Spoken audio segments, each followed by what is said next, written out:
Just like clockwork, this disaster thing called the National State of Disaster has been extended to April 15.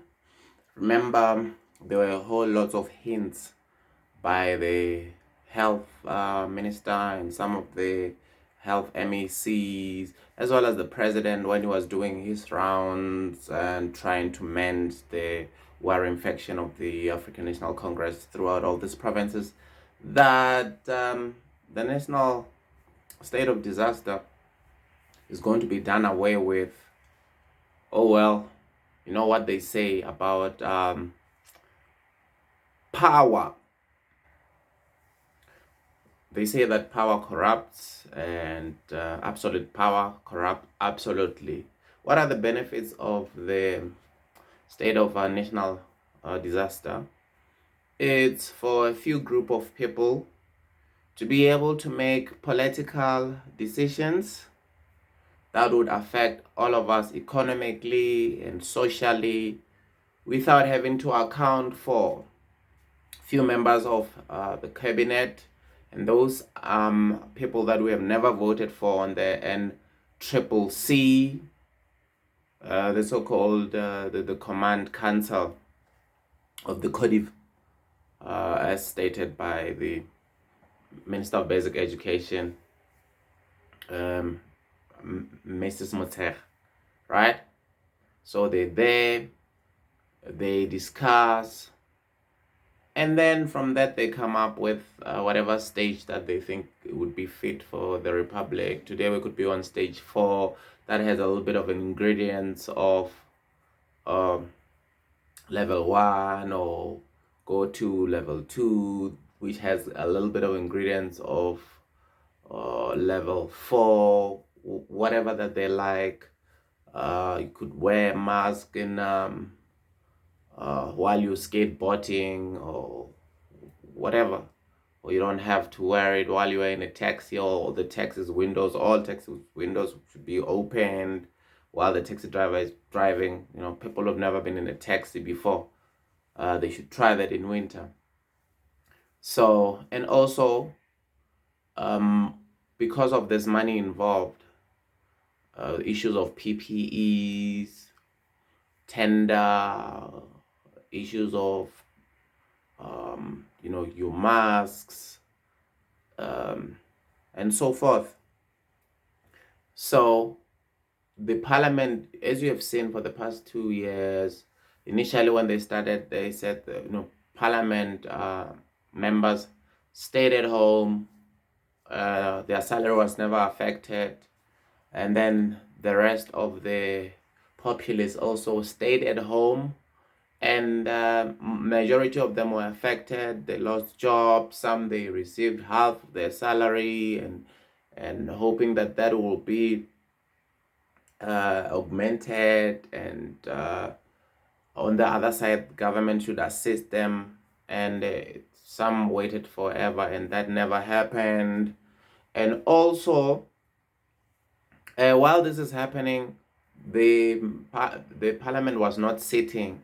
So whatever decision that President Cyril Ramaphosa was making at that time, he would just come up in front of your TV screen, whether you like it or not, at 8 o'clock, which he was never on time ever, and then comes up and says what he has to say, together with all the other members of parliament at their homes listening to him.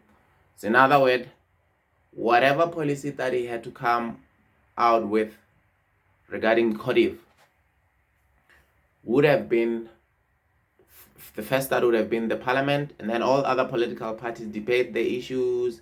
When coming to the incentive packages or financing of the business that would not be doing well because they've been told to be at home, and individual folks and unemployed folks and kids who also depended on soup kitchens at their schools, that would have then been debated in parliament, and say, okay, now that we have closed schools and most kids who goes to school, they are not having any food to eat at home, and their stable meal depend on them going to school because of the soup kitchens that are organized by the government, and affiliated organizations that works with the government.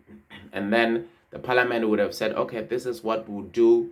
Maybe take a register of the number of kids who are depending on soup kitchens, and maybe have a regional places or community halls that would be designated for kids to go at that time, maybe around 10:30 for their breakfast and 1 o'clock for their lunch and so forth. That had never happened, and the consequences are far greater.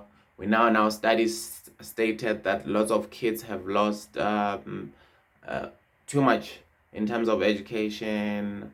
Um, the IQ also dropped as a result of them not having been studied.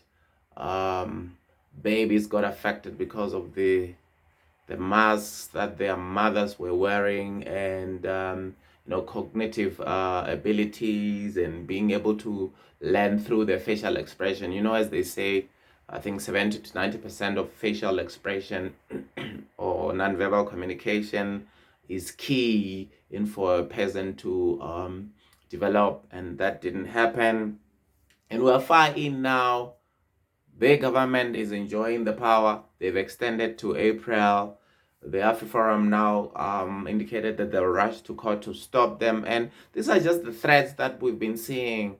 For instance, when the liquor industry got stopped by the government from selling alcohol, they would threaten to run to court, and just maybe when they're about to go to court, the president would then open up alcohol for a week or 2 weeks and closes it again, and they threaten and nothing happens. It would have been better if all these other parties or stakeholders affected just goes to court, get a declaratory order as to what should happen and what's legal and what's not legal and what's not to be done by the government. But it hasn't, and here we are, millions of jobs lost, and we can now blame the CODIV,